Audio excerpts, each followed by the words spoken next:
Hello, everybody, and welcome back to another episode of the JRPG Report. My name is Dalton Suter, and as always, joining me is my good buddy. Hey, it's Michaela from Team Retro. What's going on, everybody? Man, not too much over in my neck of the woods, my good sir. Episode 258, man. We're getting up there. What have you been up to this past week, my good sir? Well, your boy's got gout. Ooh. And yeah. And you told me, and I thought this was odd, that it's not in your foot, which I thought was the only place you could get it. No, it is in my wrist. And the only thing I can do to fix it is ice it, wear a stupid arm brace, and just kind of wait for it to heal. That's awful. Yeah, it's pretty bad. I take it off to play video games, which I probably shouldn't do, but holding a controller with this thing is just not fun. I remember when I worked at Circle K, this lady that I worked with, I used to get this thing where my wrist would swell up, and it still does from time to time. I think it's like arthritis or something, but like right here, it's like the bone would swell up, right? Yep. And it would hurt like a mofo. And yeah, she looked at it and she goes, "Oh, that's a Bible cyst." What? She goes, "It's a Bible cyst." What? And I'm like, "What is that?" And then she told me it's actually called a ganglion cyst. That's what she called it. My friend Brandy told me it was called a Bible cyst. And it's because when you used to get those, they would take a big heavy Bible and smack it and burst it on the inside of your wrist. And that's how they used to take care of that back in the day. Yeah. But it turned out to just be arthritis. So that would have really hurt to just get my wrist smacked for no reason. By a Bible. A big heavy Bible or a book. Yep. Oh, the judgment of the Lord comes down upon you. Down upon your wrist. Smite thee, almighty smiter. Oh, I'm a god. How can you kill a god? What a grand and intoxicating innocence. I'm a god. How can you kill a god? Shame on you, sweet Nerevar. Dagoth wave for the win. Yeah, I got you hooked on the Dagoth wave. Go look up Young Scrolls on YouTube. He's good. It is in my head. Like literally, I am sitting there teaching, or maybe not teaching, but I'm like monitoring the kids, and it's just on a loop in my brain. Thank you, Dalton. You're welcome. You did this. You are very welcome. It's a good song. It's a good song. Yeah, I haven't been up to too much, man. I've just been looking for work. Yay. That's what I've been doing. You have some possible leads on that front. Yeah, tomorrow, as you're listening to this, I do have 2 interviews. Hopefully they go well. We'll see. Got my fingers crossed. I have the nerves about it. One of them I have to be up like bright and early for, and I already have trouble sleeping at night, and I'm going to be nervous about this, like a little anxiety about it. Because I always get anxiety in my nerves before interviews. I don't know why. Nah, that's normal. So, yeah, I'm probably not going to be able to sleep tonight, but we'll see. After we're done recording, I'm going to pop some melatonin and see if that helps. Just don't sleep past your interview, please. No. That would be bad. I'm going to set, my alarm is very loud. And my alarm to wake me up is actually Signs of Love from Persona 4. Nice. Signs of love is not too bad. Baby, don't worry, 'cause you ain't alone. It's just a good way to wake up. It's a nice, pleasant song. And then if that doesn't work, your snooze alarm needs to be Last Surprise. That is my ringtone, actually. You never Is it see really? it coming. Yeah. Yes, sir. So my ringtone is just whatever. I think my default is Avengers. But my text tone is the Persona 5 text tone. That's awesome. I have a group chat, and I might actually switch it to my normal text because the group chat is not very active anymore, but it was the Persona 5 thing. Yeah. And then my friend Brandy, because when we started hanging out again, she was really excited for Hogwarts Legacy was finally coming out for PS4. Okay. And so my text tone for her is the noise when you like grab a book out of the air, and it's like shoo, doon, doon, doon, doon, doon, doon, doon, and then it just goes off. So well, that's cool. Yeah. Man, I need to play. That's another game I need to play. Hogwarts Legacy. Jeez, why are there so many dang games that are so long? Yeah, curse of being an RPG fan. Speaking of, my good sir, speaking of things being long too. TGS this week. Tokyo Game Show happened. Whew, and boy, we've got some news for y'all. Yeah, man, let's dive right into it, shall we? With Square Enix has released a new trailer for the recently announced Saga Emerald Beyond for Tokyo Game Show 2023. The trailer recaps the main 6 characters involved in this entry, and players can choose between one of 5 routes. In Saga Emerald Beyond, people can travel between over a dozen interwoven worlds in a non-linear fashion. They are encouraged to wander and forge their own path. Unique events and different characters will be recruited based on what they've chosen. Several more gameplay clips of the battle system are shown off as well, and people must manipulate the turn order to emerge victorious. Saga Emerald Beyond launches for PlayStation 5, PlayStation 4, Nintendo Switch, PC, and iOS and Android devices in 2024. And a quick little overview. Forge your own tale. The latest standalone entry in the Saga franchise, Saga Emerald Beyond, brings together the very best elements of the beloved series to offer each player their own unique gameplay experience. As players venture across 17 mysterious worlds, they will forge their own unique branching stories that unfold based on their own choices and actions. With multiple endings and countless scenes to discover, players will experience a unique tale upon each playthrough. So that sounds pretty cool.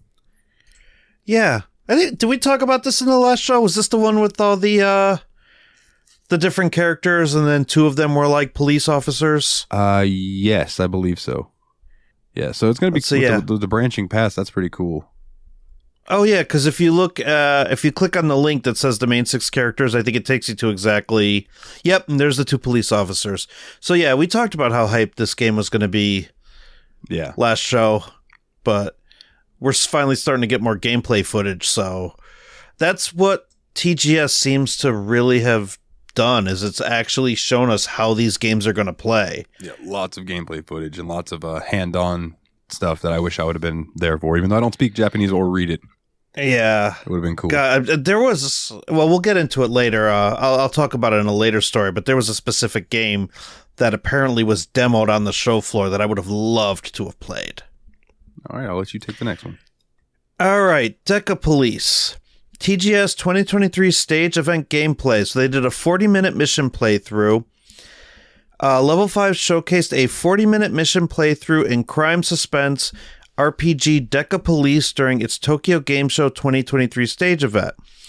Deca Police is due out for PS5, PS4, and Switch in 2023.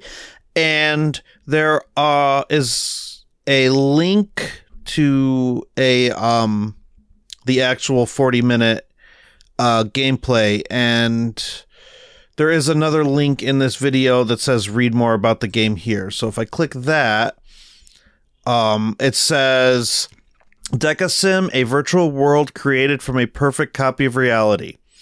More than just a simulation, it's a complete copy of a real city, a forbidden place where memories of every past crime lie dormant. Clues found in Deca Sim can help unravel the riddles of the real world. Collect all the evidence to uncover the truth. Now I'm doing my voice. With the help of Deca Sim, which can reproduce any event occurring in the city, you can find clues to solve cases in the real world. Clip the collected evidence to the case board and find the solution to crack the case. Force may be required to arrest culprits. When confronting a cornered criminal, it can be possible to appeal to their heart and make them surrender. Sometimes, however, they will turn into crime beasts, embodiments of malice and attack. Make use of futuristic gimmicks to incapacitate and arrest them. So that game is coming in 2023. To me, it sounds cool because I like the whole investigative aspect of it, and with it being an RPG, I'm in. Plus the art style looks sweet. It sounds like Phoenix Wright with violence. Yeah, I'm here for it. Yeah. Unfortunately, it's not on the top of my list, but it does look interesting. So many games, so little time. The next one, however, is moving up on my list, and I actually just purchased this game right before we started recording. Yeah, you want to go ahead and take it then? Yeah, sure. Tales of Arise Beyond the Dawn's new character, Nazamil, will not be playable. Bandai Namco published more information for Tales of Arise Beyond the Dawn at their Tokyo Game Show 2023 livestream. The Tales of series producer Yusuke Tomizawa delivered new details about the expansion, most of which featured the new character Nazamil. The stream revealed that Atsumi Tanizaki will be the Japanese voice actress. However, Tomizawa announced at the Q&A segment that the new character will not become a playable character. That means the new story will still only have the 6 main party members in total. And the full translation of the stream's Q&A segment is below this news story. And it says Nazamil will not be playable because she will appear as an enemy at one point in the story. When she's traveling with Elfin's group, she will appear in skits, event scenes, and camp scenes, and you can see her interacting with other party members. When the story begins, it will start with the optimal character stats. The team wants to give a level playing field to everyone regardless of whether they have cleared the base game at level 100 or level 60 or have not even cleared it yet. And players can start Beyond the Dawn right away without playing the base game first, but it is still recommended to play Tales of Arise first as Beyond the Dawn takes place 2 years later. And Bandai Namco is also preparing bonuses based on the base game progression. So if you started Beyond the Dawn, you get some SPs, some gold with an A, not an O. You get 30 max CP and some consumable items. If you have any Tales of Arise save data, then you get 500 SP, 10,000 gold, and 10 CP. If you have clear data, then you get 800 SP, 20,000 gold, and 30 CP. And if you have all subquests cleared, which must take a lot of time, then you'll get 800 SP, 20,000 gold, and 30 CP. And if you have all party members reach level 100 in the base game, you get bonus weapons, which, quite frankly, if you're going to be interested in the DLC, you've probably played the game enough to have level 100 characters. There's 6 of them. I was just sitting here thinking that the fact that they even had an option that you can play the DLC before playing the game is so odd to me. So odd to me. What happened? I don't know. You just disappeared. Yeah, my Discord crashed and reopened. I kept the mine's still recording on, though, and I didn't say anything in between, so I don't know. You might have to truncate silence. Oh, I laughed a little, but that's okay. Did you really? Yeah, I giggled a little because I was like, it was just fun. I was going to say, this has happened before. That's happened to Willie on multiple occasions. Has it really? Yeah. Jeez. Stupid internet. I have no idea what happened. It just literally just crashed out and then came right back. I was literally holding my breath for like 10 seconds, hoping that my internet wasn't dead. That would have been pretty funny, though. It would have been pretty funny, but it also would have been sad.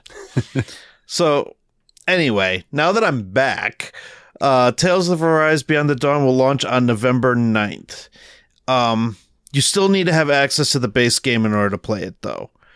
And that's out now on PS5, PS4, Xbox, and PC via Steam, which I just got the Steam copy because this is either going to be A, a good Steam Deck game, or B, a good ROG Ally game. Yeah. Either way. I would agree. All right, man. This next one. Yeah, I was going to say, this one you're going to want to read because you are hyped for this one. So this is a preview. This is somebody who had some hands-on with it. And I believe the demo is available now, so if anybody wants hands-on with it now, you can have it. But Star Ocean, the second story, was one of the first games that I ever played on the PSP. Hold on. This is on Silicon Era, and this is by Cody Perez. I just want to give credit where credit's due. Star Ocean, the second story, was one of the first games I ever played on the PSP. After working a job in high school a little over a decade ago, I saved up enough cash to get a handheld with a few games, including the second entry in this series I hadn't previously touched. My newfound JRPG spirit felt this game calling to me, and I enjoyed it. Now it's a chance to return on new platforms with a demo offering a first taste of the game. The story of Claude C. Kinney and Rena Lanford was a decent one, even if it didn't quite hook me in the ways that I had hoped. Having played the PSP version all the way through to the end from Claude's perspective, I was marginally optimistic about the upcoming remake since the game was enjoyable but didn't feel too special to me at the time. After playing Star Ocean The Second Story R for a few hours on the Nintendo Switch, I can confidently say that this is one of the biggest surprises of the year for me. The prologue demo lets players experience up to 3 hours of the starting game, including 3 towns, 2 dungeons, and a couple of bosses. The best part? Your save carries over when the full release happens. Since I played from Claude's perspective the first time around, I used this opportunity to check out Rena's point of view. This, coupled with the incredibly detailed remake environments, created an experience that legitimately felt almost entirely new to me. Despite some familiarity with the characters, there was enough distance and freshness to this remake that you could almost tell me that it's a brand new game in the series, and I would believe you. For starters, there is an absolutely stunning visual design to this game. While not quite HD 2D in the vein of Octopath Traveler 2 and the like, it has this oddly beautiful blend of remade 2D sprite characters on top of a fully 3D and visually arresting world. There is such rich detail in all of the towns, dungeons, and forests and locations you visit in this demo. This modern 3D visual style creates such a unique juxtaposition with the nostalgic, intentionally old-school character designs, and it helps too that the 2D portrait art used sometimes in cutscenes is much richer than the ones in the PSP version. I just wish they were used more often in the trial. I could go on for days about how tremendous the art style looks in the early hours, including some of the best lighting I've ever seen in a game. The colors look terrific on my Nintendo Switch OLED screen, and rivals the recent Square Enix games I've also loved visually, such as the aforementioned Octopath Traveler 2 and Triangle Strategy. When it comes to the gameplay, this is where a bit of the simplicity from the original game remains. Star Ocean The Second Story R features a pretty untouched gameplay system from my time with it so far, while mostly the same hack-and-slash action gameplay as before. The game wasn't too hard in the opening hours, usually seeing me mash the same attack button repeatedly outside of the occasional healing art. So far, this game doesn't do anything too deep gameplay-wise, and that goes for dungeons as well. The opening dungeons are rather straightforward, with a couple of branching paths that lead to treasure, optional enemies, and the like. Even still, battles go by so fast with the tactics that you can give to party members that I actually appreciated the more fluid and simplistic nature. This allowed me to spend more time exploring the world map, going from town to town, and seeing the world in this newfound way. I barely remembered the story too, so the transition into Rena's perspective offered plot points that were surprising to me and did just enough to reel me in for the full release. Even though I only played this game a little over a decade ago, I never experienced a remake like this where I played the previous form and the new version almost feels like a brand new title. This has me excited to continue the following storyline of lost space guy Claude, his elf-like friend Rena, and stopping a monstrous magical globe from a second time. This could be a real treat for those both familiar existing fans like myself and newcomers alike. Star Ocean The Second Story R releases for Nintendo Switch, PS4, PS5, and PC on November 2nd, 2023. The prologue demo is available right now on all platforms. Whatever's going on in that last screenshot looks kind of shady. Rena tied up to the thing, yeah. Yeah, like, that's, I don't even want to know, but I don't know. I kind of want to play this game, not having played the original. I feel like this one is still going to be phenomenal. And here's my question to you, Dalton. Are you going to buy this on Steam or on Switch? Steam. I get everything. Yeah. I get everything on Steam, dude. Yeah, I just figured this might be something that maybe you would want to carry around with you. I do have the remake of the first Star Ocean on my Switch because that's the only thing it came out on. Oh, okay. Yeah, that's why I was really happy when this one was coming out on PC. I was like, heck yeah, I can do it for Steam Machine. Nice. That's the trick. If it's available on Steam, it's fair game. Yep. Well, really, if it's why I love if it's available on PC, it's fair game. But that's true. Steam is usually what we use. Yeah. I love how you found that loophole that RetroArch is available on Steam, so now you can play retro games. Yep.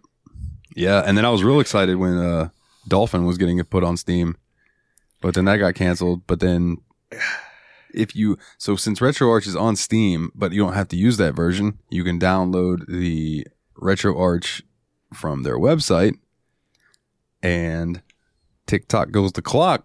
That has Dolphin as a thing, so it works. Yeah, you got the Dolphin core right in there. Yeah. Which is probably not as efficient as running Dolphin standalone, but who cares? If it works, it works. I was playing some NBA Street Volume 2 on it the other day, so. Oh, nice. Here, I'm gonna run through this next one real quick, and then I'll let you take the next one.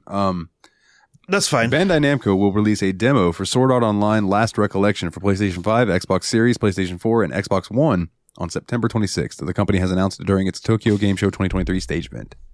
Save data from the demo can be carried over to the full game when it launches. I'm so glad that that's a thing now.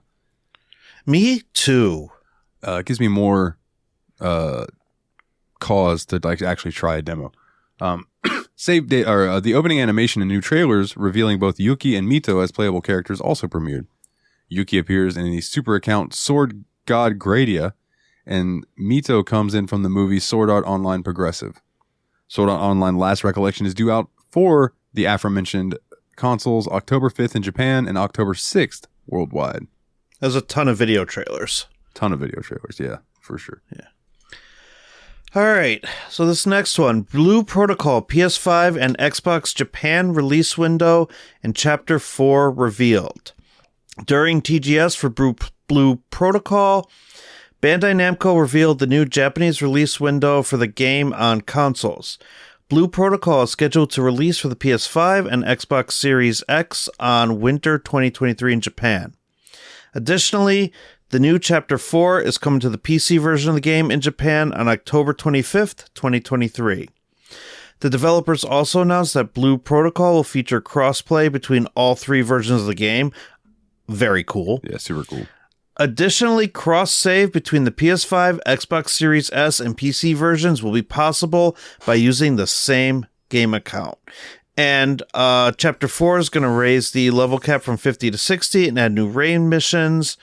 The Alston Abandoned Mine is a new map that will be playable for characters once the new update releases. Blue Protocol is currently available on Windows PCs in Japan. PS5 and Xbox versions are set to release in winter 2023. And then the game will appear worldwide in 2024. This feels very MMO-ish. It is an MMO, if I'm remembering correctly. Okay, because just like hearing raids and level cap, and I'm like, you know what? That sounds like an MMO. Now, here's my question. This is an MMO that is going to let you log in to any console and pick up where you left off with your character, right? Right. That's pretty cool. So why is it that Guild Wars 2, I have some of the expansions and stuff from like their website and their proprietary launcher. They then released the game on Steam, but none of that carries over to Steam. So like if I were to go download the Steam version, I would have the vanilla version. Doesn't matter. I would have to buy everything again. Mm-hmm. And I'm like, man. Yeah. Final Fantasy 14 does that too. Yeah. And like if you have the standalone versions, which thankfully the only version I ever owned outside of Steam was A Realm Reborn. So when I decided I wanted to get back into the game, I just bought the Steam version and just I think I actually I waited till a day when all of the expansions like Endwalker and everything before it was like $30. I just hopped on it because I'm like, oh, nice. $30 for all the expansions. I'll take that. That's what I'm waiting for Elder Scrolls Online because I'm starting to get the itch to want to play that game now.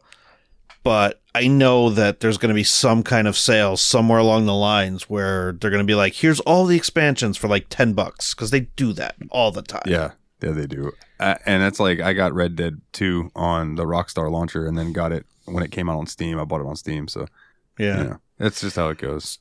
Yeah. Right. More games need to do crossplay like this, though. Yeah, I agree. I'm actually going to kill this next one because it's another Japan-only one. Oh, okay. So we'll do that. So, oh yeah, we've covered that one before. Yeah, so there's another layer to the Final Fantasy XIV KFC event on the way as a Colonel Sanders Black Mage statue appeared at Tokyo Game Show 2023. The life-size figure is at Square Enix booth at the event. Square Enix senior manager for social media David Lee shared a photo of it at the event, which I think I retweeted this and I'll post it in the Discord as well. The placard in front of it reiterates that things will start on October 4th. We already knew that Colonel would be a black mage due to the previous teaser trailer. Square Enix shared a video of the mascot in-game using a spell. The clip also confirmed that this KFC event would be tied to Final Fantasy XIV rather than the series in general. The first teaser showed a Chocobo's dungeon-style Chocobo and Moogle silhouette. And Final Fantasy 14, you all know where it's available by now. But this picture, my goodness, dude. I know, I clicked on it. Man, this has gotta come stateside. I hope so. I mean, it's Kentucky Fried Chicken, which is, although I know KFC is big in Japan. Yeah, and I know it's not as big in the US, even though it is everywhere. But, man, even if there's like an emote or a skin or something that like I could go on eBay and get a Japan code for and it'll work in the US version, I'll freaking give somebody my money. Because like, just the kernel needs to be in my Final Fantasy 14 life. Yeah, I agree. Oh, right. Man, this next one is super long. Maybe let's just do the overview because... Yeah, I'm just going to talk about... We could spend an hour on this. Yeah, no, I will stop. I will only read what is Unicorn Overlord. Yeah, that's fine. All right. So this is by Atlas and Vanillaware. We did cover this story last report. But they've released new information and screenshots for the tactical RPG Unicorn Overlord, introducing the game's story, world, characters, and game systems. Which, for those interested in the Discord, I am posting it in there, by the way. So, that's all. Oh, okay. Unicorn Overlord is a fresh but nostalgic fantasy tactical RPG from the creators of Odin's Sphere, Dragon's Crown, and 13 Sentinels Aegis Rim, now celebrating their 20th anniversary. As Atlas and Vanillaware's partnership reaches its 20th anniversary, their next creative challenge is tackling the tactical RPG genre. Embark on a royal adventure and fight alongside trustworthy allies with gorgeous, high-definition graphics, expansive overworld exploration, and innovative tactical battle gameplay, all in classic Vanillaware style. Featuring a vibrant world and a timeless tactical strategy experience, the game includes a unique battle system and online battle modes for modern audiences. Unicorn Overlord provides a fresh, nostalgic experience unlike anything that's come before it. And there's a ton of screenshots of all the various places in the game. The art style is very reminiscent of Final Fantasy Tactics. And there's food. I'm looking at food in these screenshots, and the food looks beautiful. Yeah. There's also information about Elaine, the protagonist. And I'm kind of seeing Fire Emblem-ish vibes out of this. Just because when they attack, it's like a side-by-side look. And then there's some more information on the characters. I'm just scrolling down to try and get a release date. This is a very, very long story. You said you were posting it in the Discord? In the JRPG Report Discord, yes, sir. Okay. So if you want to read the whole thing and you need access to the link, we have a Patreon for that. Yeah. Patreon.com/JRPG Report. $1 a month. Just $1 a month to give you access. It's coming out March 8th, 2024 worldwide on everything but PC. PS5, Xbox, PS4, and Switch. Not Xbox One, just Xbox Series. That's curious. So, I don't know. It's one other cool thing. It's real quick. One other cool thing that I read about this game was that they have over 100 voice actors for it in the Japanese version and the English version. So that'll be interesting. High budget game. Sure seems like it. My goodness. Yeah. My concern is this going to sell well enough in the West to warrant more of those? Especially because it seems like it's a new challenge for Atlas and Vanillaware. We're used to like Persona-like games from them or Shin Megami Tensei, but we're getting a Final Fantasy Tactics / Fire Emblem-like game, which I can't imagine it being bad, but is it going to garner interest? We shall see. We shall see. I'll at least check it out. Yeah. All right. Studio Lights, a Shinjuku-based studio that worked on environment lighting and cutscene lighting for both Final Fantasy XVI and Forspoken, has announced an isekai action RPG, Mononoke no Kuni, and it will launch for PC via Steam in spring of 2024, with plans to also release on the PlayStation, Switch, iOS, and Android, and a specific PlayStation platform was not announced. Here's a little bit of an overview of the game. Go on an adventure with your adorable puppy Musashi. I don't know why that was so hard for me to say. Musashi.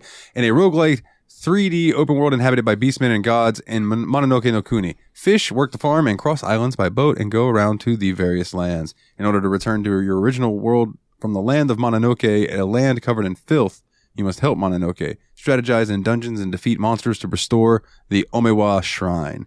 This game is recommended for players who like cozy village development, unique art style, story analysis, and Japanese-style fantasy. Mononoke no Kuni is currently playable at Tokyo Game Show 2023, which will run until September 24th at Makuhari Mesa in Chiba, Japan. That ended today. Never mind. That's over. But this farming, fishing, boating, puppies, I'm in. Yeah, it's a little life sim RPG. I love these little types of games, dude. And it's coming out on iOS, so that sounds like something I would just put on my phone and just mess around with when I have free time. Yeah. Yeah, it could be fun. It could be fun. Cool. It looks cute. Just the dog. I just want the dog. I give pets. All right. Back to Bandai Namco. They're killing it, this TGS, by the way. Yeah. I never imagined Bandai Namco to be like big into RPGs, but man, they are big into JRPGs. Yeah. For sure. Like, these are the Pac-Man people. Yeah. And they're killing it with JRPGs. All right. Bandai Namco debuted the official story trailer for Sandland, the action RPG based on the Akira Toriyama manga, my apologies, during its Tokyo Game Show 2023 stage event. The end of the trailer teases an original character that did not appear in the Sandland manga or movie. Here's a quick overview of the game via Bandai Namco. Dive into a desert world where both humans and demons suffer from an extreme water shortage. Play as and watch the fiend prince Beelzebub. Sheriff Rao and demon thief set off on an adventure in search of a legendary spring hidden in the desert. In this action RPG, you become the main character as Beelzebub. Lead your company of heroic misfits. Man, I screwed that up. I went from Beelzebub to Mushmouth. Lead your company of heroic misfits and explore the legendary world of Sandland developed by the creator of Dragon Ball and Dr. Slump, Akira Toriyama. Use your tact and imagination to develop tanks and other vehicles for your adventures utilizing a wide array of part combinations. Build up your base of operations to a thriving city with the help of the people you meet along the way in the vast desert. Sandland is in development for PS5, Xbox Series, PS4, and PC via Steam. A release date has yet to be announced. And if you look at the Sandland story trailers, the main character, Beelzebub, looks very much like an Akira Toriyama creation. Yeah, this game screams Toriyama. Man, and something I gotta say, like, he's responsible for a very popular anime series. And at some point in his life, he got involved in writing for video games. I find that really cool. Yeah, dude, his art style just carries over, you know what I mean? Yeah. Like the Dragon Quest games and stuff. Oh, yeah. That's right. He did Dragon Quest games too. Yeah. Yeah. His art style is pretty unique, but it's also, the how do I want to word this? The stuff that great story is made from. Yeah. He does very well. He has a very distinct style though. Yeah. Like you can look at like humanoid faces and stuff and tell that it's a Toriyama joint. That's kind of like, yeah, that's very hard to replicate. I'm sure people are trying, but it's kind of like the Ni no Kuni games going with the Studio Ghibli style of animation, which is beautiful as well. Yeah, I agree. Just, I don't know. There's so many different art styles in JRPGs and none of them ever look bad. All right, let's see. I'm going to grab these next two because they're go relatively the same. So, NIS America and Nihon Falcom have announced that the companies will bring both The Legend of Zelda. Wow. Isn't that the article most typoist of typos you've ever seen in your life? I read it without even thinking about it. And then when I said it out loud, I was like, wait a minute. Not The Legend of Zelda. The Yeah. Legend of Heroes, Trails of Cold Steel 3 and 4 to the PS5. Both games will appear on the console outside of Japan in early 2024. However, there's no exact release date for either one of them yet. This comes after the teen ESRB ratings for both games appeared online at the beginning of September 2023. Please forgive Silicon Era. It was TGS. They're all tired. The initial announcement for the RPGs included some details about the game. For example, they will both offer English and Japanese audio with English subtitles. Trails of Cold Steel 3 will also offer French as a subtitle option, and these will be the HD versions of both RPGs. Also, they will include the cosmetic add-ons for characters. As a reminder, The Legend of Heroes Trails of Cold Steel 3 and 4 begins after a time skip from Trails of Cold Steel 2. And spoilers, I'm going to leave out the rest of that stuff. Legend of Heroes Trails of Cold Steel 3 and 4 will head to the PS5 in early 2024. The third and fourth entries are available on the PS4, Switch, and PC worldwide. And that brings us to... oh, go ahead. I was just going to ask. I've noticed that in the picture for the trailer that I'm pretty sure I see Estelle in 4. I don't see her in 3. Yeah, you would be correct. That is Estelle over there on the right for 4. Yeah, that's what I thought. So I'm guessing at some point Estelle is no longer the main focal point.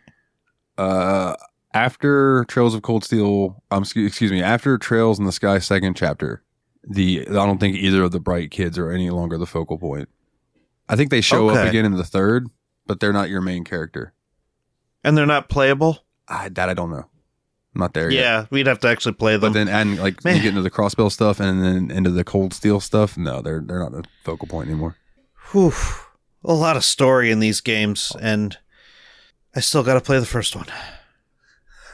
And something that, oh man, hit my mic. So something that everyone has been waiting for, especially the ex-host of this show, James. I know he's pumped for this. The Legend of Heroes Kuro no Kiseki will appear outside of Japan as Trails Through Daybreak. NIS America and Neon Falcom revealed it will bring the RPG to the PS4, PS5, Switch, and PC. We already saw the game appear on the PS4, PS5, and PC in Japan, and it follows the events of both Trails of Cold Steel 4 and Trails into Reverie. It will appear in summer 2024. In this newest Legend of Heroes game, we'll head to a whole new region. This time, we'll follow Arkride, Solutions Office Spriggan Van Arkride. Wow, what a mouthful that name is. He's basically is a mercenary of sorts who can fight or investigate issues in Calvard. The story begins when a young woman named Agnes heads to Vaughn to get his help on a new, quote, case.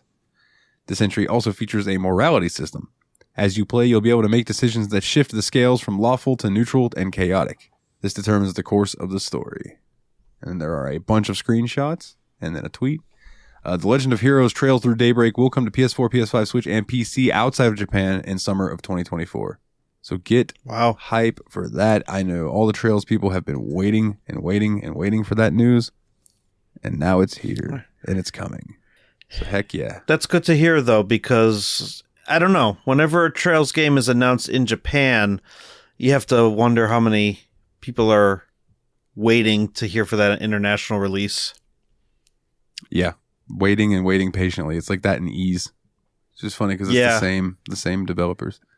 Oh, and Nordics. I think we have a story about Nordics later, but there is so much awesomeness in Nordics that, like, I want to jump right from Ys 1 just to Nordics. Go from 1 to 10? Just go from 1 to 10. Nothing saying that you have to play all the Ys games in order. You're always Adol. Yeah. Yeah, and they're all just different stories of Adol. Right. Anyway, moving on. Eiyuden Chronicles 100 Heroes gameplay from TGS 2023.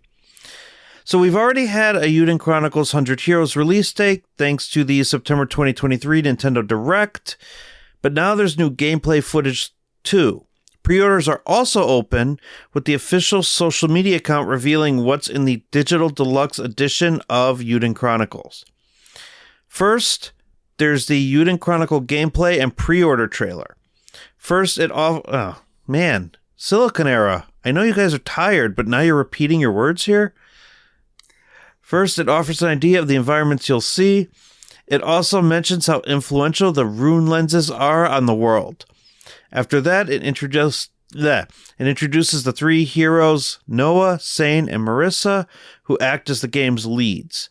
After they're introduced, we see some story segments with other characters. Peeks at the fishing minigame also appear. After that, we get to see some of the various party members in battle. For the second half of the trailer, we see more footage while the Sarah Elaine theme song, Flags of Brave, plays. The English voice actors for all three of the main characters were also revealed.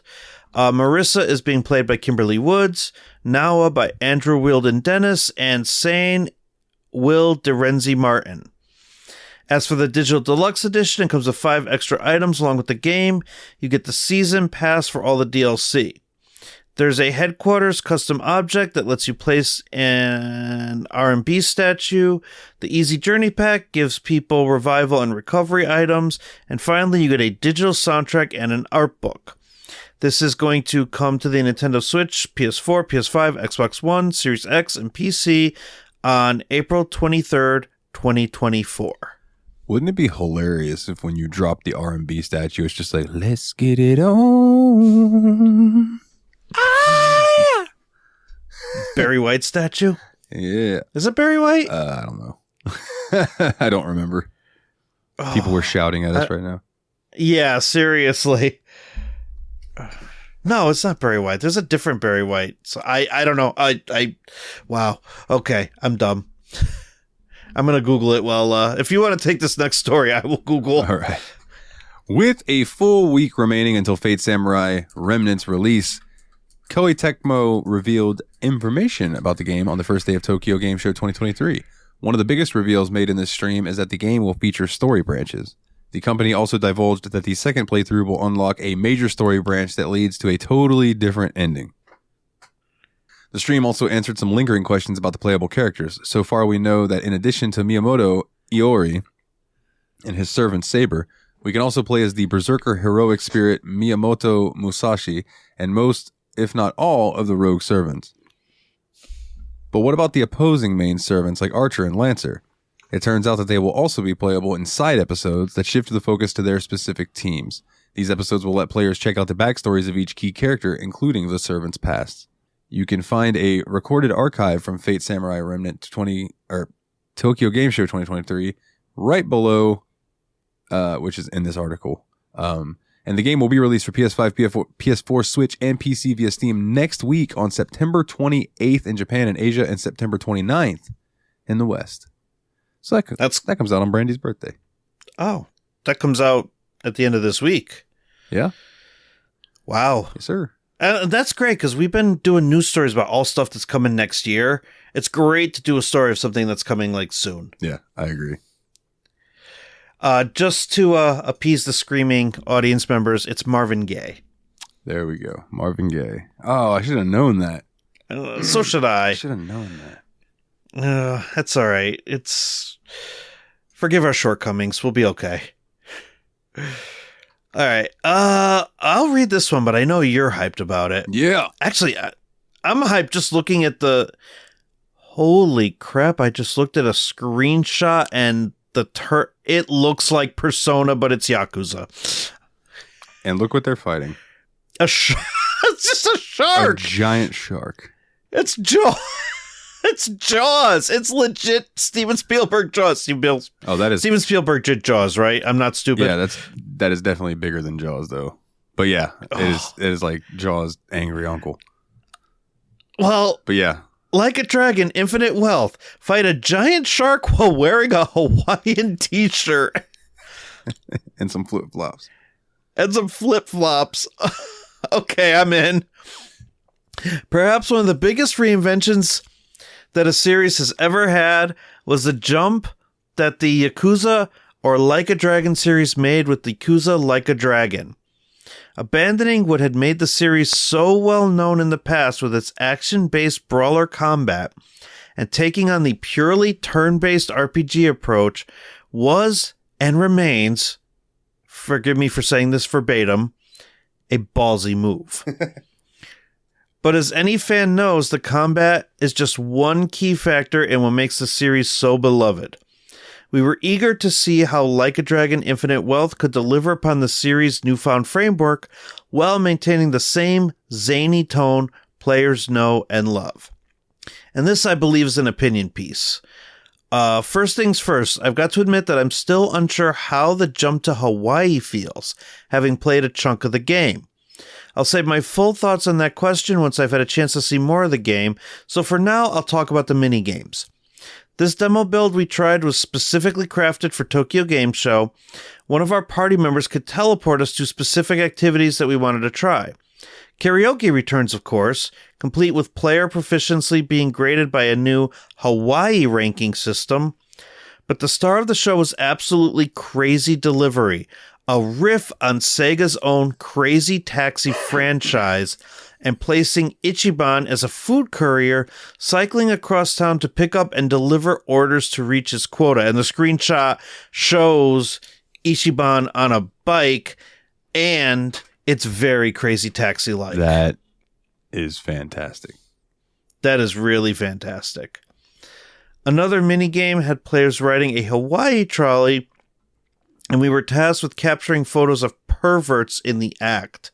Further continuing the Pokemon analogies found in previous games, this time riffing on Pokemon Snap. The more Weasley the pervert, the better the score, and zooming in for a clearer shot also improved our points. To say the whole ordeal was memorable would be to put things lightly. Yeah. You're not catching Pokemon, you're catching perverts. So I remember, I think it was Yakuza 0. It might have been Yakuza Kiwami. Yeah, you meet a character who's super into collecting these cards, and then he shows you what cards they are, and they're just like cards with ladies on them. And you have to go around trying to find them for him. Yeah, it's hilarious. Oh, man.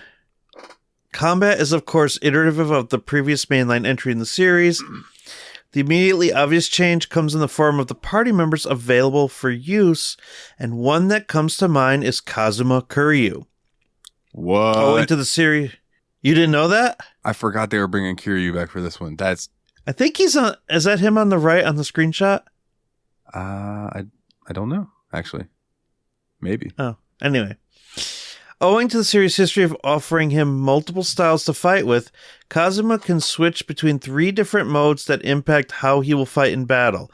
Filling up the hype meter for each of these skills will unlock what can best be described as a limit break, where Kazuma will channel his past battles by quite literally breaking out of the turn-based combat and letting you take full control to beat up enemies as they are helpless to defend themselves. Bro. Your face just lit up. Bro, that sounds fantastic. Much like with any show floor demo, especially curated ones such as with Like a Dragon Infinite Wealth, it's considerably harder to get a read on the story in such a short time frame, except to say that this entry comes with its own unique challenges by being the first entry in the franchise to take place outside of Japan. What this might mean for the future of the series is anyone's guess, and how that might impact its storytelling is similarly unknown.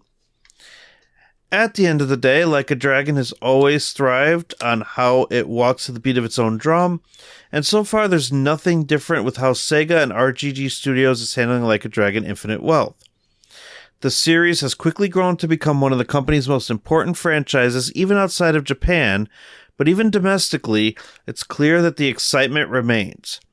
If we hadn't been given priority access as press to play the game, the line to have a shot at the demo was already reaching 2 hours long on the first non-public day of TGS. After playing it for ourselves, we could certainly see why. And the game is coming out on January 6, 2024 for PlayStation 4 and 5, Xbox One, Xbox Series, and PC. January 26th.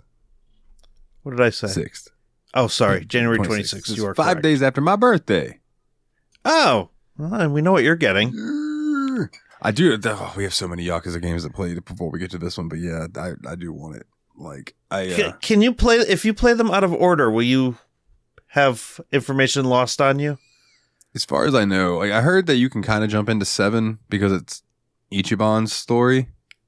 Yeah. But if they're bringing back Kiryu in 8, then I want to see where Kiryu is up to by then, which means that I also need to play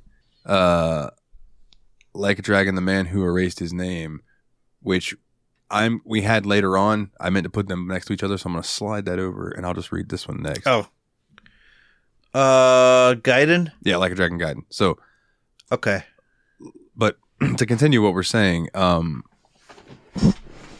Nate put it out there in the Discord today with a little spoiler tag in the Steam Machine Discord that he is more than likely going to use his next host pick to pick Kiwami 2.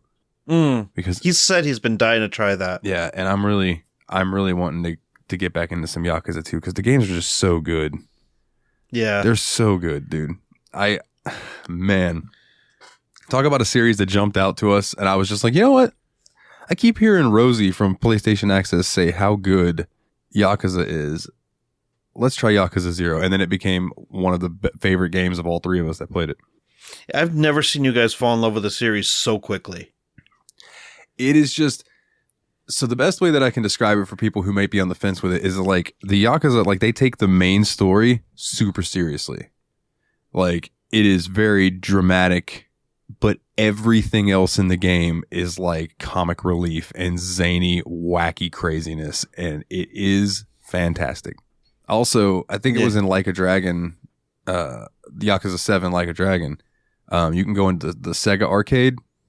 And there's just a Virtua Fighter 5 machine that you can go up to and play the entirety of the arcade mode of Virtua Fighter 5. That's phenomenal. It's just so cool when they just put stuff like that in there.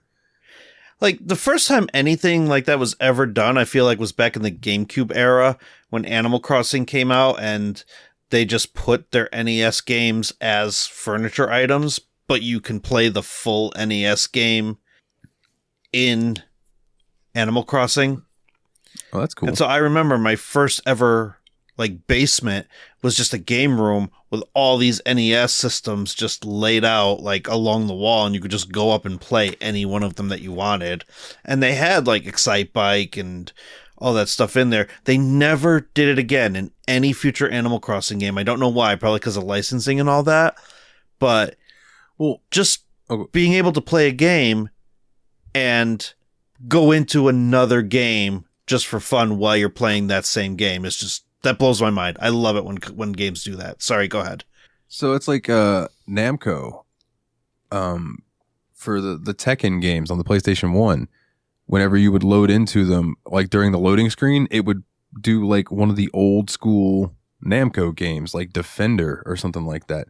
You know, Asteroids. And you would just play that while the loading screen was going on, and then you would press start whenever you were ready. And it was like they stopped doing that eventually too.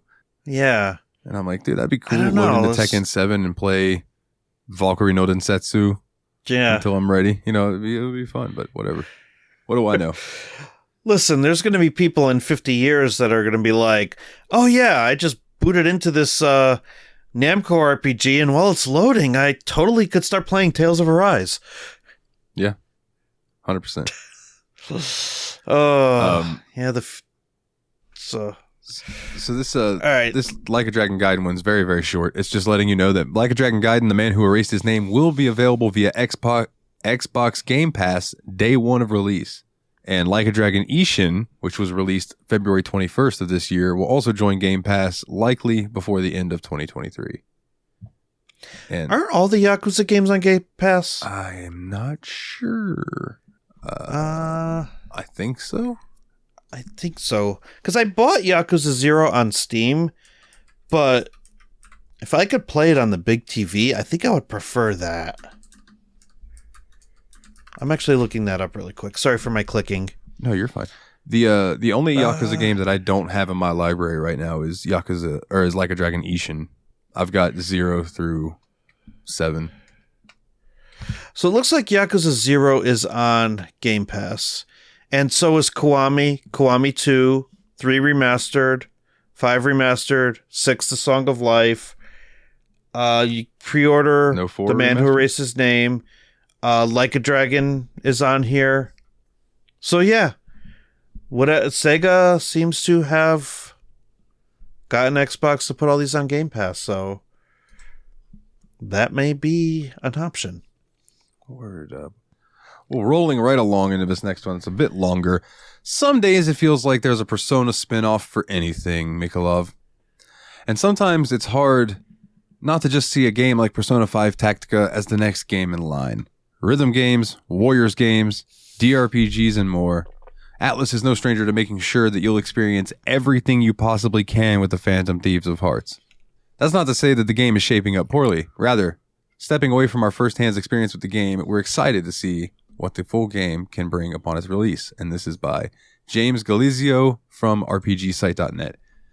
First things first, our demo session was only 15 minutes long, comprising of 2 stages, some cutscenes, and a boss that we unfortunately ran out of time before having the chance to tackle. Oh, that's a bummer. What immediately... Oh, go ahead. No, I was just going to say, time demos? What are you doing? Yeah, that's a bummer. Well, I guess if they're trying to move people in and out at TGS. But still, at least let them like get to the boss and beat it and then kick them out. Yeah, seriously. Yeah, that's the way I would do it.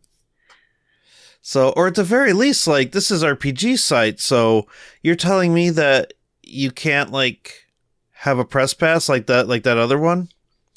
But anyway, continue. So that just seemed weird to me. What immediately sets the game apart from its contemporaries is how utterly the game wants to make the process of playing a tactical RPG seamless for existing Persona 5 fans. Whenever a character's turn is up, simply move around their range of squares seamlessly by taking your time to set up the perfect location. Once you attack, you'll be stuck in place. But otherwise, you can use the bumpers to swap between your party members on a whim, too. Downing an enemy offers your party the opportunity to execute a triple threat attack, surround the downed enemy with your party in a triangle formation, and execute the character who downed the enemy. Or execute with the character that downed the enemy.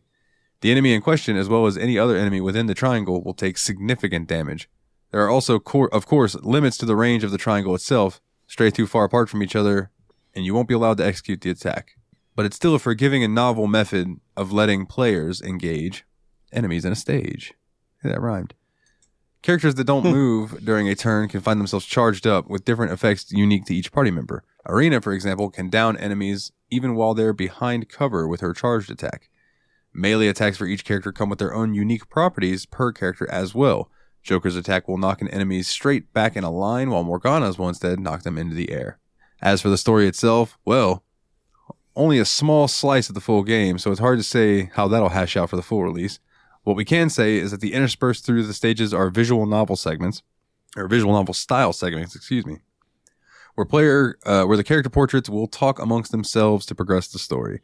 Though at the climax of our demo, we managed to see an in-engine cutscene, complete with a charming little gag where Arena reacted to the fact that the Phantom Thieves, and particularly Joker, couldn't recognize a man they had discovered in a jail cell. It's too early to tell for how the full game will turn out, but our early impressions have done nothing to dampen the expectations for the game. Look forward to our full thoughts as we approach the game's November 17th release on PlayStation 4 and 5, Xbox One and Series X and S, PC, and Nintendo Switch. Do you mind if I read the next Persona story just to kind of keep the Persona stuff together? Yeah, absolutely. Okay. Cool. Persona 3 Reload details Strega, supporting characters, battle system, and new scenes. Atlus has released new information and screenshots for Persona 3 Reload, introducing the group Strega, supporting characters, the battle system, and new scenes. The Dark Hour is a period of time hidden between each day that most people cannot perceive. A group called Strega takes advantage of this, using it to carry out requests for revenge on others. As the members of SEES strive to solve the mystery of the Dark Hour, Strega stands before them as an adversary. And there's some screenshots.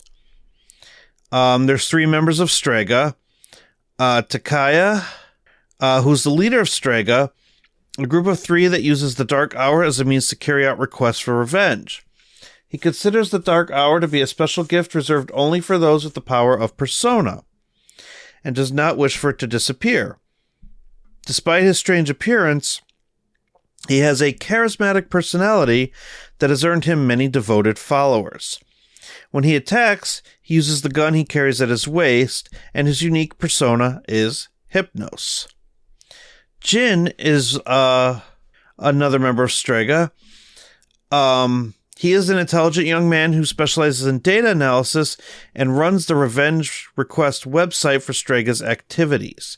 He attacks using special hand grenades, and his unique persona is Moros. And then finally, Chidori wears a striking white dress and rarely shows emotion, coldly pushing away those who dare speak to her. She attacks using a hand axe, and her unique persona is Medea. You have some supporting characters. Suji Suji Ikuzuki. I think I butchered that. Yeah, it's Suji Ikutsuki. Thank you.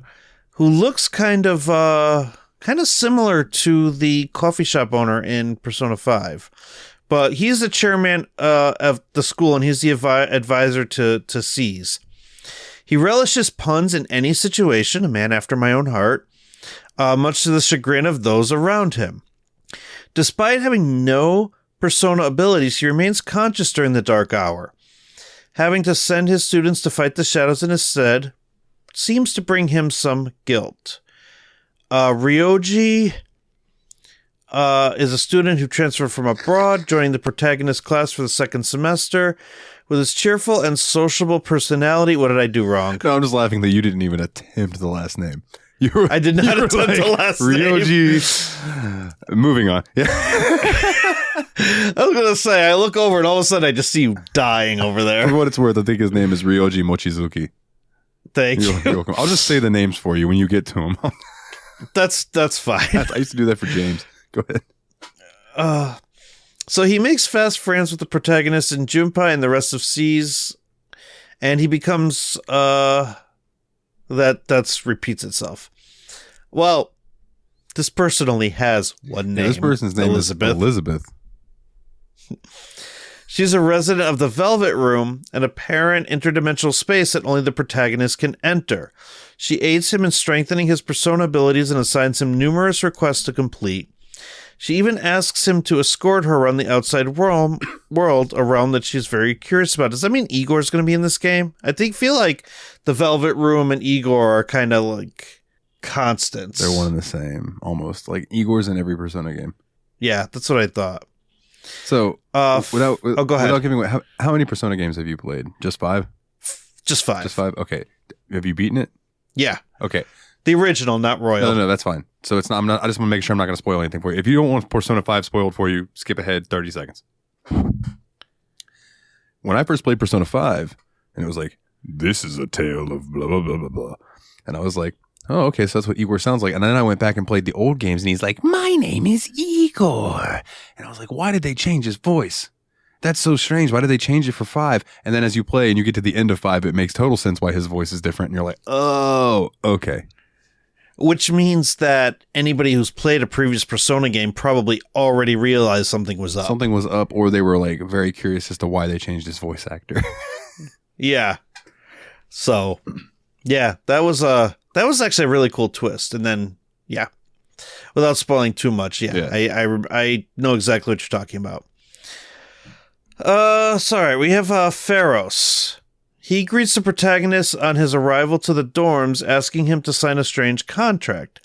His identity and motives are shrouded in mystery, but he continues appearing before the protagonist with words of advice. Very creepy little boy. Yeah, he looks like he's wearing a prison jumper. Yeah, he's a very creepy little boy. He just randomly shows up, and your character's always like, "Huh, where did you come from?" Anyway, we can cut it there if you want, or if you want to go into all this. Yeah, well, the rest just talks about the battle system, but if you played Persona games, you kind of already know about all-out attacks and all that. Now, I don't think that much has really changed. I will say that they did add in the baton pass system from 5 into 3's combat, which I think is nice. And then also, I believe you can control your party members, but you can also set it to where you don't if you want that original OG experience. And apparently in the original, you only controlled your protagonist.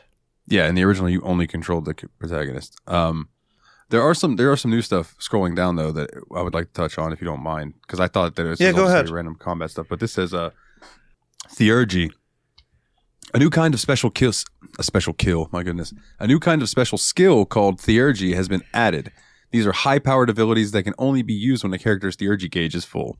The Theurgy gauge charges during battle when the character attacks, using skills or performs other actions. Each character's personality influences what kind of actions are the most effective at charging the gauge quickly. Pulling off these impressive skills at the right moment can turn the tides of battle. All new linked episodes have been added in Persona 3 Reload. Sides of certain characters that have never been explored will be revealed in new story scenes. By giving your friends advice or hanging out with them, you can strengthen your bond and discover aspects of them you've never seen before. Support them enough, and those allies will receive upgrades and unlock new Persona fusions for you. So that sounds like the party system from 5 got worked back into 3. Yeah, it sounds like they're working a lot of 5 into 3. Or at least mechanic-wise. Persona 3 Reload will also have completely new scenes focusing on members of Strega. Looking forward to learning more about their past and perspective. And this downloadable content, pre-order bonus, pre-order bonus, Persona 4 Golden background music set. This downloadable content allows players to listen to Reach Out to the Truth, Time Makes History, I'll Face Myself Battle, A New World Fool, Fog, and Period from the Persona 4 Golden in-game. They don't have my favorite song, so I'm not going to buy it. That's not the one I wake up to every day. I don't want to hear it. Persona 3 Reload is due out for PlayStation 5, Xbox Series, PlayStation 4, Xbox One, PC via Steam, and the Microsoft Store. Avoid the Microsoft Store. On February 2nd, 2024, worldwide. It will also be available via Xbox Game Pass. Don't avoid the Microsoft Store if you have Game Pass, though. No. You might as well just get it that way if you subscribe. Yeah, Game Pass is fine, but buying things on the Microsoft Store is a pain in the butt. Yeah, no, don't do that. That's pain in the butt. Xbox's PC game front is just... Oh. I deal with it because I have to, but Steam definitely is... If you're going to buy something, yeah, Steam. Steam or GOG. Good old games. GOG. Or GOG, yeah. GOG is... I'd say Steam if you want everything on your Steam account, but GOG if you want it to be yours. Yeah, if you want it on your computer. Yeah. Because, every GOG game comes with a offline installer executable that you can download as well, which is just super nifty. Yeah, if I need to get like a couple of external hard drives and just get all of my executables and put them on there for if I ever don't have any kind of internet or no any access to it, I can still install my GOG games and play them. All right. Do you want to tackle this next one? Yeah, sure. Okay. This is another opinion piece from RPG Site. They seem to do a few of these from their experiences from Tokyo Game Show. I figured it would be insightful, This one is also by James Galizio. It is no surprise that I love my Ys. Not only did I review the Japanese release the last time a new entry came along, but I've been eagerly awaiting my chance to get my hands on with Ys 10 Nordics. Not that I expected it to be this soon, with the game's release scheduled for next week, however.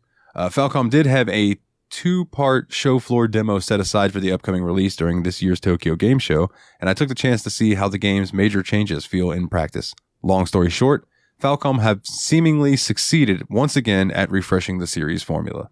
Backing up a second, perhaps that exclamation requires some context. For the last 4 Ys titles, Falcom has had Adol traveling and fighting with a medley cast of characters, lovingly and despairingly referred to as the party system.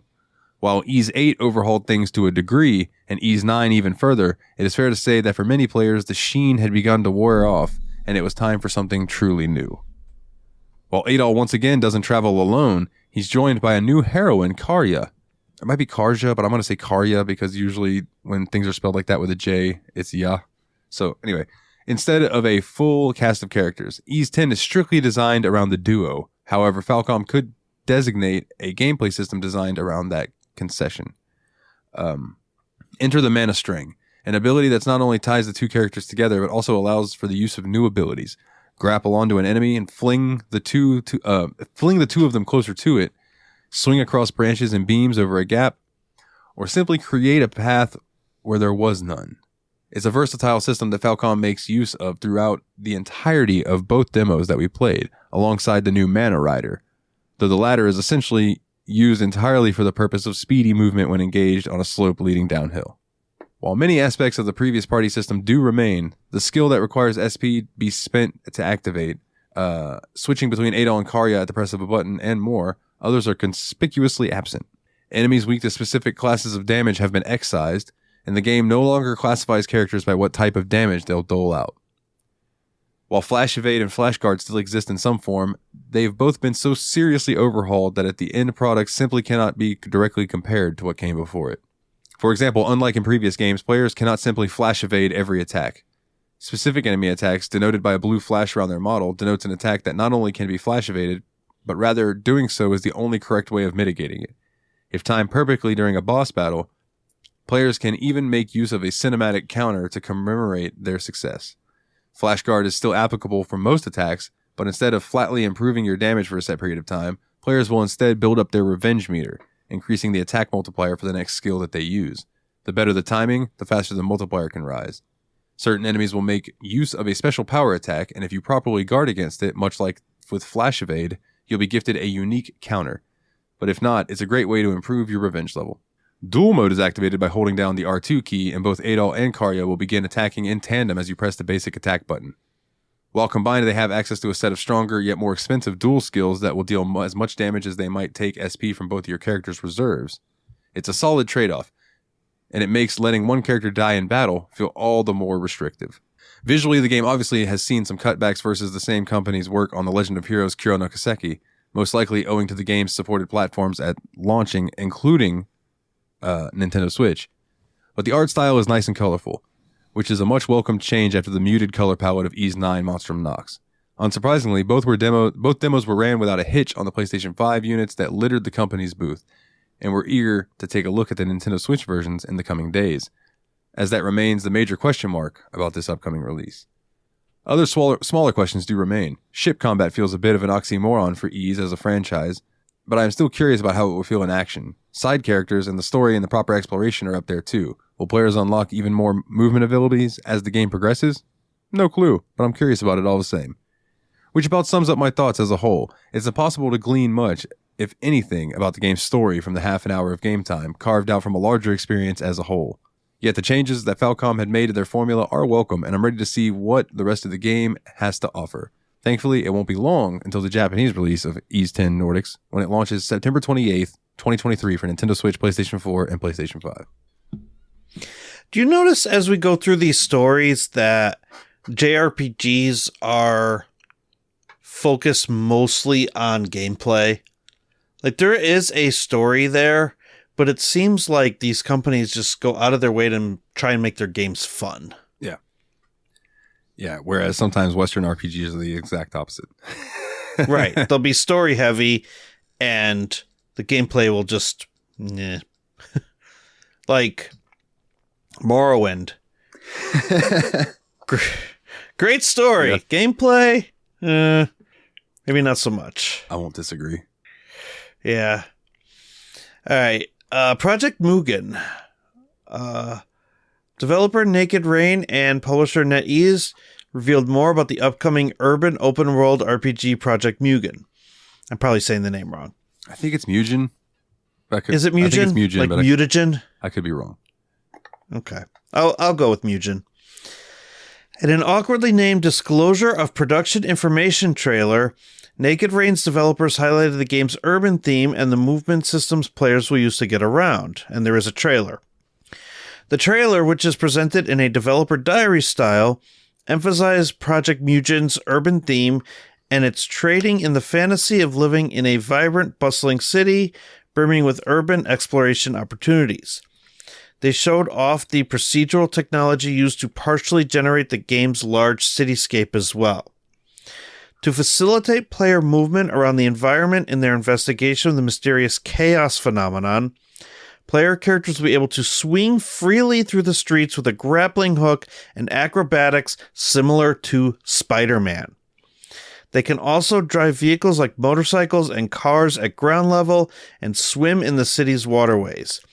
Interior environments in the city will be linked directly to the outside, allowing players to transition from outdoor to indoor environments seamlessly.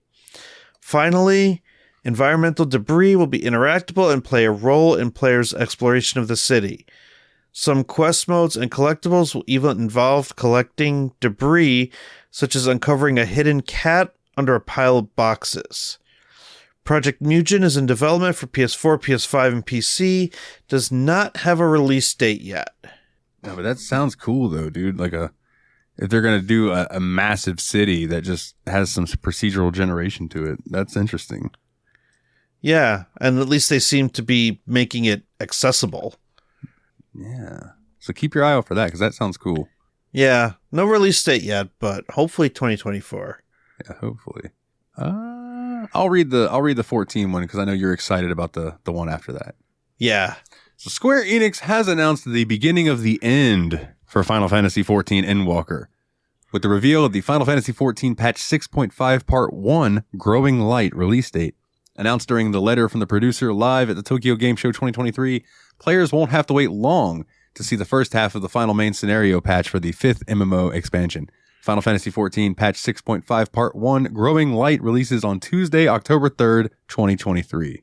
This is only the first half of the patch, with the second half set to release sometime in mid-January 2024.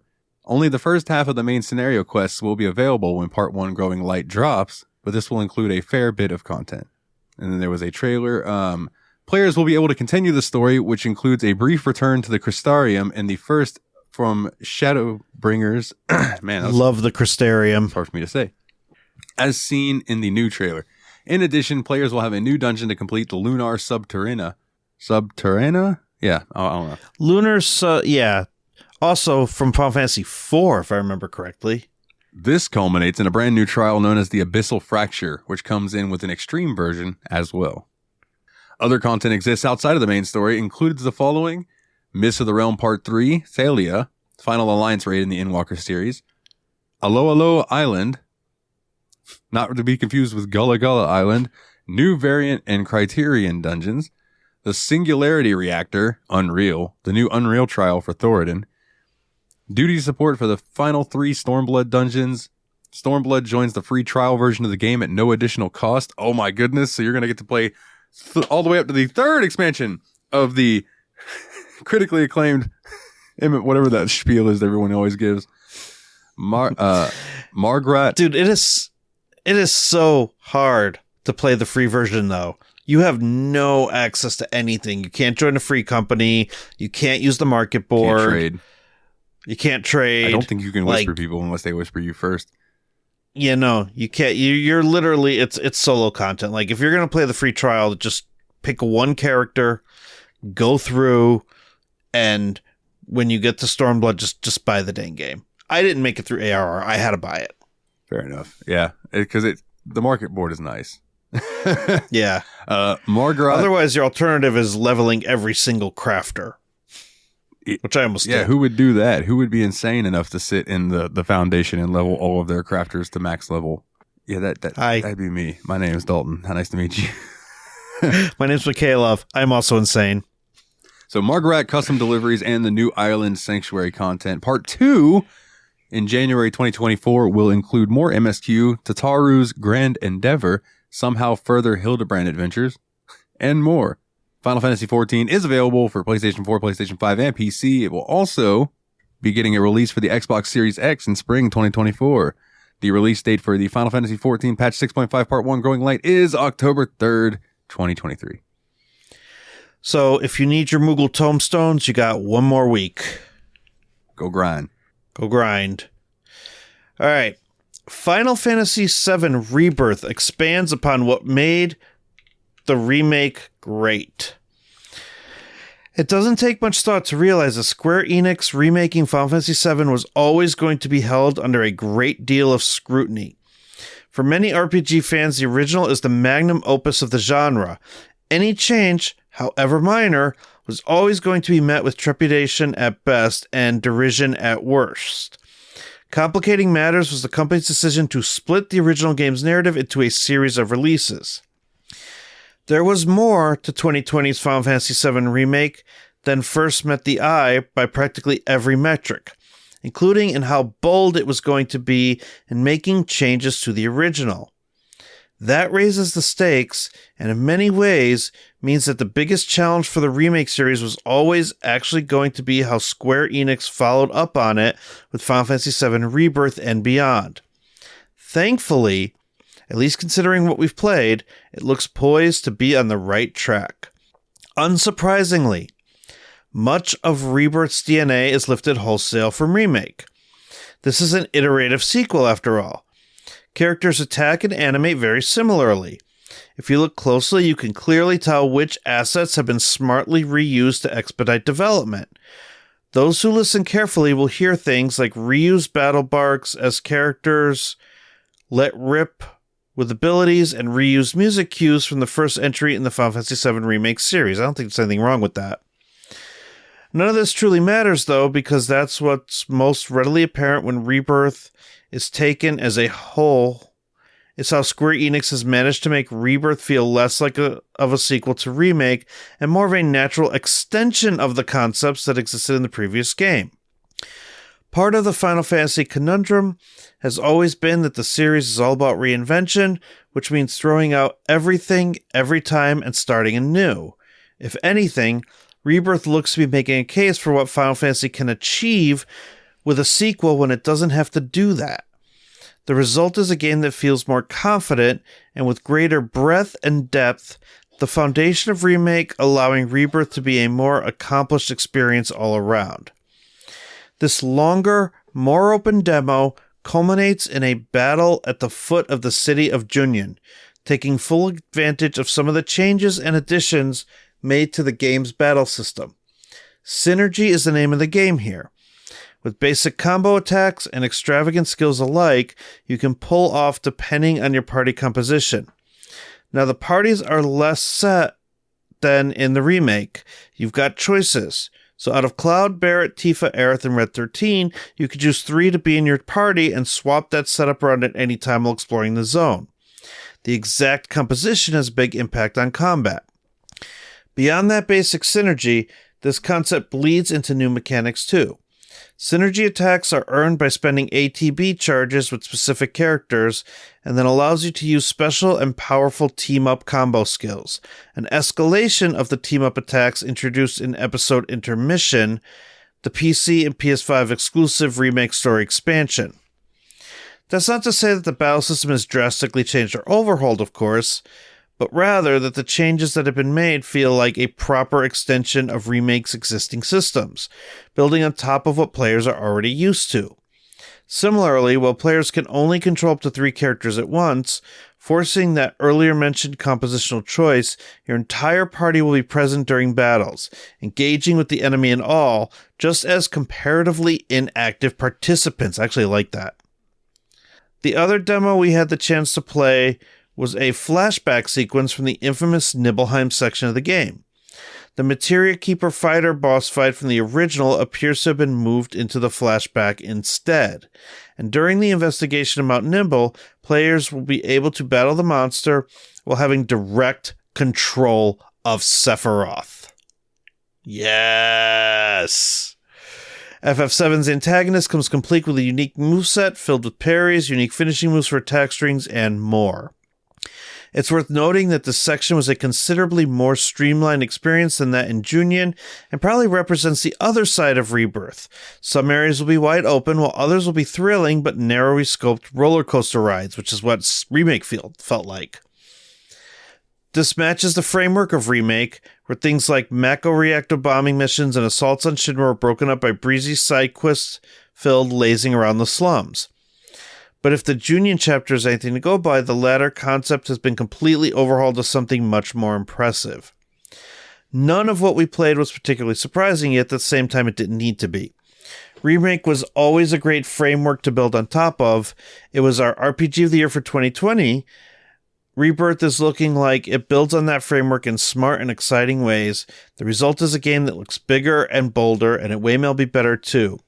While I lament we were unable to check out any of the minigames at the Gold Saucer or some of the other locations of the game, all that means is I can't wait for the next chance we might have to get our hands on with the game. It's already shaping up to be one of 2024's best RPGs. And it's open world. Like, I actually, when I looked at the TGS gameplay footage, I got some Final Fantasy 15 vibes with how open the world was. Okay. Meaning that I think some parts of the world are going to be locked behind chapters, but you generally have the freedom to move around any way you want. And from what I understand, your chocobo are going to be a big part of your world travel. Because I think you get one fairly early on, and you could get others of different colors, but you're going to need to, like, I don't know if train them is the right word, but you're definitely going to need to, like, build them up and use them and make them happy. Yeah. I wonder if they'll have the chocobo breeding. They already said breeding is not there. No? Okay. Racing is there, but it's gonna be. I think it's gonna be a little bit more Pokemon-esque, where like you have to go find the ones you're looking for, or let's make another more modern analogy in Red Dead Redemption 2, where they had like certain rare horses that you had to go and find. I think they're gonna do something like that with the chocobos. Like you have to go find the different colored ones instead of breeding them. Okay. Which I'm a little sad, but I also understand it. And all right, you want to take the last one? Last but not least, Capcom has released a 9-minute gameplay deep dive video and new information and screenshots for the action RPG sequel Dragon's Dogma 2, introducing its vocations, story, and more. Dragon's Dogma 2 director Hideki Itsuno kicked off Capcom's Tokyo Game Show 2023 online special program by providing the first in-depth look at the deep, explorable world of Dragon's Dogma 2. The roughly 10-minute overview included an explanation of the pawn AI companions, some of the available vocations, and 2 nations the players will explore through their journey. Itsuno also gave a glimpse of the many ways players will be able to use their creativity to adventure through the immersive world when Dragon's Dogma 2 releases.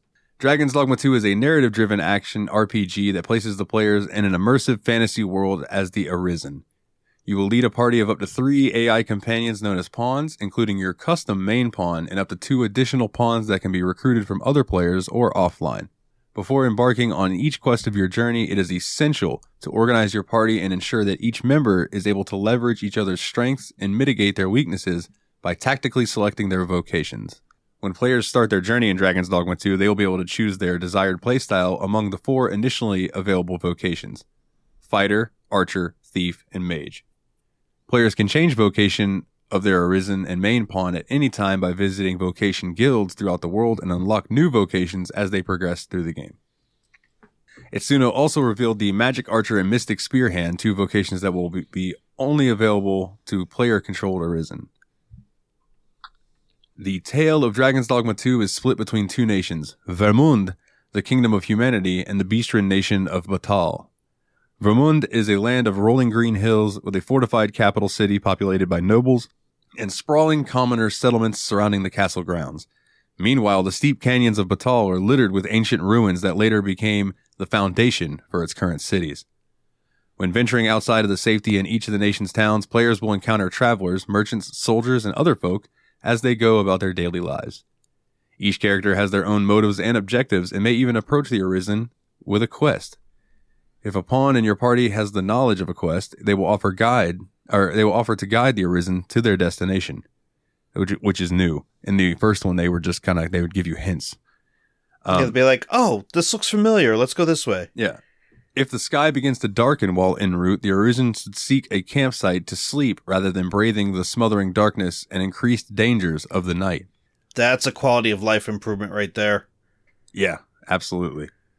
Ox carts also offer quick passage between each major town, but beware, these transports can be attacked before their arrival. More information regarding Dragon's Dogma 2 will be revealed at a later date, and it is currently in development for PlayStation 5, Xbox Series, and PC via Steam, and a release date has yet to be announced. This is going to be a good one. Oh, man. The hype. I'm so hyped. Yeah, the original was so good.